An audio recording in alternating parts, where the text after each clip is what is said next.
How to shorten a video on Android.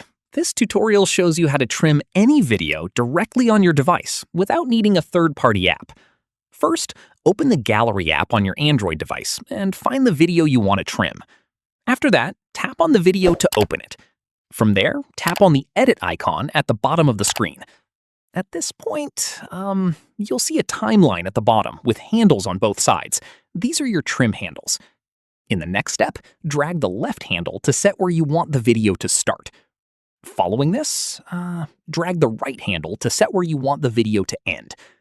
Once done, tap on the play button to preview your trimmed clip and make sure it looks exactly how you want it. From here, if you need to make any adjustments, go ahead and drag the handles again until you're happy with the result. At this stage, tap on Save at the bottom to save the trimmed version. After this, you'll be given the option to either save it as a new file or overwrite the original. Choose whichever one suits you. Finally, once saved, head back to your gallery and you'll find the shortened video ready to share or use however you like. And that's it! If this guide helped you shorten a video on your Android, give it a like, subscribe for more Android tutorials, and tap the bell icon for updates. See you in the next one!